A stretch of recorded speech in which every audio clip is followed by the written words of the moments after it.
Hello friend, welcome to Imperial classes once again. On previous lecture आप लोगों का tremendous response मिला है and where I have discussed some advanced level of active and passive. So आज मैं आपके लिए कुछ passives लेके आया हूँ where there is no buy or there is no need of buy and there is no need of passive also. So let's come to the topic. So let's come to some advanced level of passive. आज हम आपसे discuss करेंगे use of active and passive voice. हम rule by rule discuss करेंगे. Rule 1 में हमने आपसे discuss किया middle voice. What is middle voice? ये एक शब्दों की जादूगरी है. मैंने आपसे एक एग्जांपल ले रहा हूँ. जैसे Ram injured himself playing cricket. अगर आप देखा जाए तो इसमें कोई ऑब्जेक्ट ही नहीं है. Himself is a reflexive pronoun. ठीक है, तो जब देयर इज़ नो ऑब्जेक्ट तो उसका क्या पैसिव बनेगा? तो नो बनेगा, यहाँ आवर सेल्फ हो जाएगा. उसी तरह द डॉग लिक्ड इटसेल्फ. कुत्ते ने अपने आप को चाटा. तो there is a reflexive pronoun itself, then again there is no passive. ये शब्दों की जादूगरी है. We warmed ourselves rubbing our hands. हमने अपने हाथ को रगड़ा अपने आप अपने को गर्म करने के लिए. तो again there is a reflexive pronoun. इस तरह के वर्ड्स को आप भूल जाएं तो ज़्यादा अच्छा है, because there is no object, only reflexive pronoun is there. Okay, ये आपके क्वेश्चन ज़्यादातर एग्जामिनेशंस और कॉम्पिटिटिव एग्ज़ाम्स में आते हैं. अब मैंने रूल 2 डिस्कस करूँगा आपसे. Sometimes we find agent as one, someone, nobody, police, जज एंड पीपल जहाँ पे मेंशन हो जाए, then it is not necessary to mention the in passive voice. तो ज़रूरी नहीं है कि हम इसको पैसिव वॉइस में मेंशन करें. अब ये शब्दों को गांठ बांध लीजिए. When there is one, someone, उसी तरह नोबडी, पुलिस, जज एंड पीपल, इस तरह की सेंटेंस आए जहाँ पे तो आपको उसमें बाय लगाने की और उनको मेंशन करने की ज़रूरत नहीं है. जैसे मैंने कुछ एग्जांपल्स लिए हैं. समवन हैज़ बीटन मी. अब किसी ने मुझे मारा, तो इसमें आ गया समवन. तो इसमें मैंने पैसिव कैसे बनाया? I have been beaten, because that is not necessary कि आपको बताना है, क्योंकि आपको अपने पे फोकस करना है कि मेरी पिटाई हुई. I have been beaten. अब किसी ने मारा ही होगा तो इस पर आपको फोकस नहीं करना है. अब सेकंड में ले रहा हूँ, the please inquire into the case. अब ये तो जग जाहिर है कि केस को कोई भी इन्वेस्टिगेट करेगा तो पुलिस ही करेगी. तो the case was inquired into, not necessary to written by the police. ठीक है. Someone has stolen my wallet in the bus. My wallet has been stolen in the bus. This is not necessary to mention because मुझे अपने को target करना है यहाँ पे. इस तरह के सेंटेंस में बाय लगाने की आवश्यकता नहीं है. अब I am coming to rule number 3. In rule number 3 में मैं आपसे क्या डिस्कशन कर रहा हूँ? Sometimes in a passive voice we will have to use at, with, to, in instead of by according to the expression of the active. कभी कभी ऐसा होता है कि we will have to use, हमें at लगाना पड़ेगा, with लगाना पड़ेगा, to लगाना पड़ेगा, in rather than by.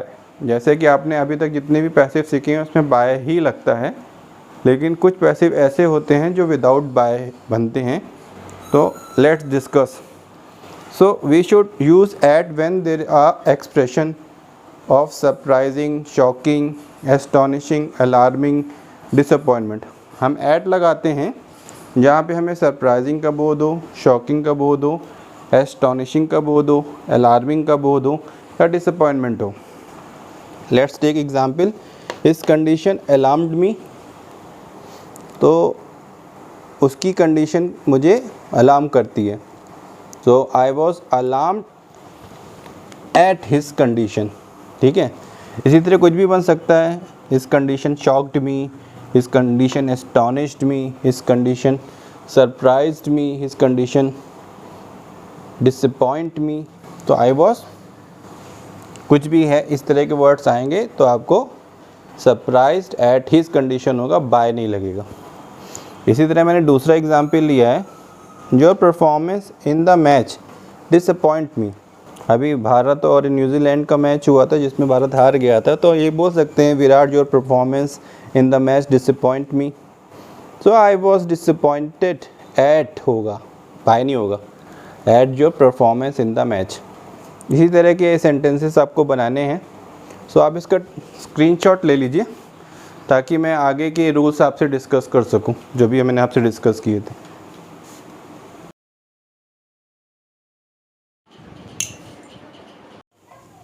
So let's start next. So मैं आपसे बात कर रहा हूँ, we should use to.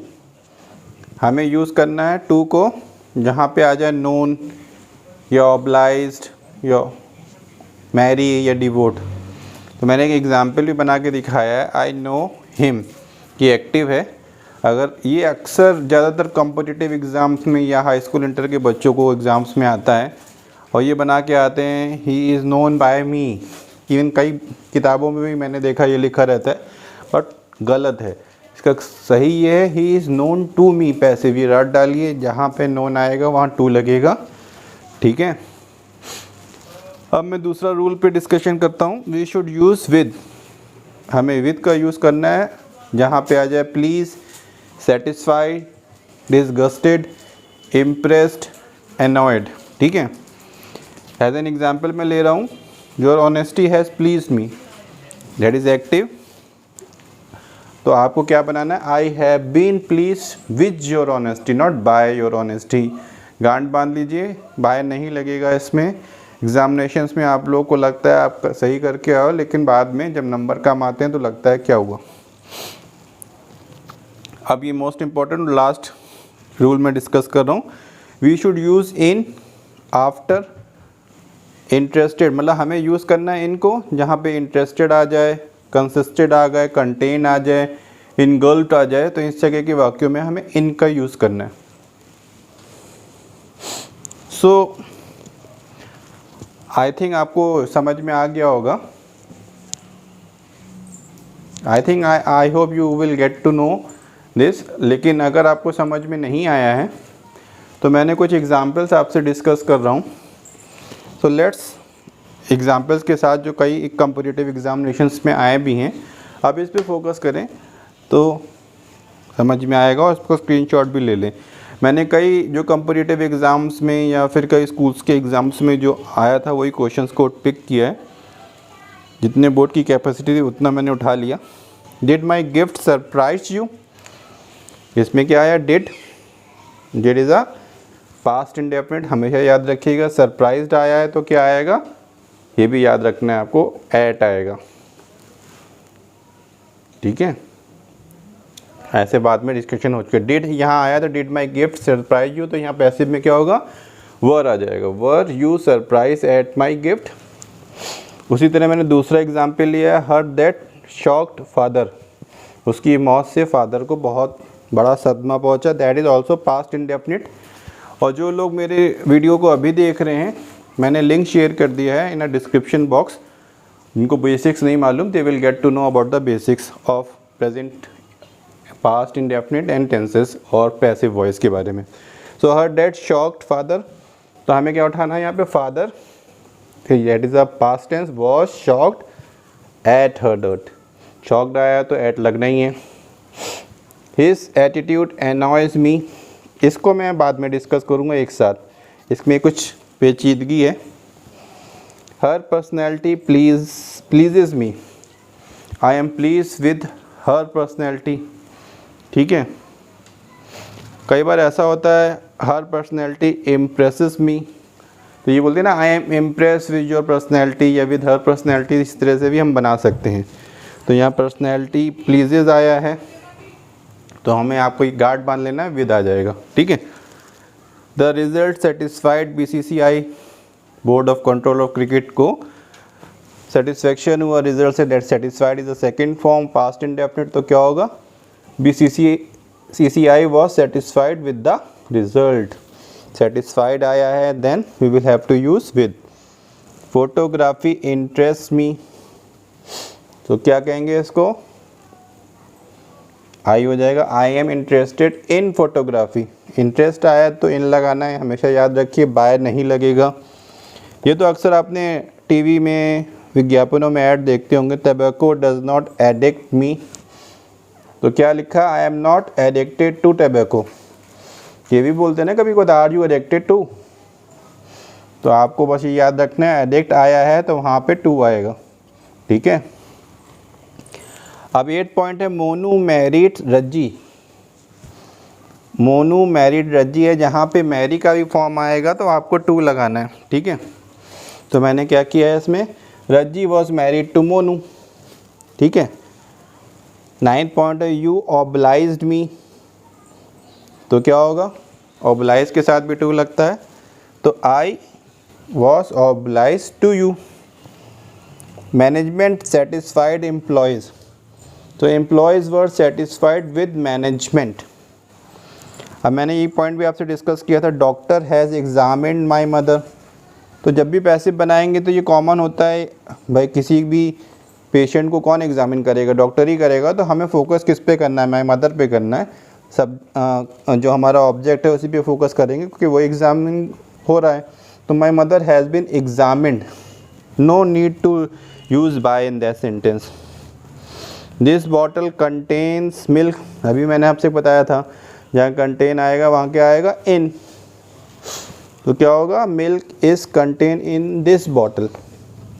Now I am coming to the main point, he annoyed me, तो मैंने क्या लिखा, I was annoyed with him, और साथ में लिखा हुआ पर्सन। देखिए जहाँ पे किसी पर्सन की बात होगी वहाँ पे हम विद लगाएंगे, लेकिन वहाँ पे अगर कोई पर्सनैलिटी के बारे में या किसी ट्रेट्स की या किसी समथिंग के बारे में डिस्कशन होगा जो, तो हम वहाँ पे लगाएंगे एट। हिज बिहेवियर एनॉयड मी, मैंने थोड़ा सा चेंजेस किया है, आई was annoyed at his behaviour. ये ज़्यादातर कन्फ्यूज़ होते हैं, उसमें ही नंबर्स कटते हैं। इसी तरह मैंने ये पॉइंट अभी कहा था डिस्कस करने को, हिज एटीट्यूड एनॉयज मी, तो क्या मैंने लिखा है, I am annoyed at his attitude, ठीक है। उसके एटीट्यूड के बारे में डिस्कशन हो रहा है हमारा यहाँ पे, तो ये समथिंग में आ जाएगा, पर्सन के बारे में बात नहीं हो रही है तो एट लगेगा। लास्ट पॉइंट मैं आपसे डिस्कस कर रहा हूँ, डू यू नो हर, ये भी आपसे पूछ सकते हैं। Is she known to you, जहाँ नोन आएगा वहाँ टू लगना है। सो ये मैंने कुछ एडवांस लेवल के एक्टिव एंड पैसिव आपसे डिस्कशन किए हैं और कुछ एग्जांपल्स के साथ। आई होप आपको कॉन्सेप्ट काफ़ी क्लियर हुआ होगा, एग्ज़ाम्स को क्लियर करने में मदद मिलेगी। तो thank you. So that's all for advance level active and passive. I hope आपको थोड़ा सा मज़ा आया होगा, कुछ नई चीज़ें देखने को मिली होंगी जो आपकी कंपटीशंस और स्पेशली एग्ज़ाम्स में आपका काफ़ी हेल्प करेगा। And if you have any query you can write your query in a comment box, and those who knows me you can call me. So if you like and subscribe my channel, it will definitely boost me to make one more video. So keep liking and keep subscribing. Thank you.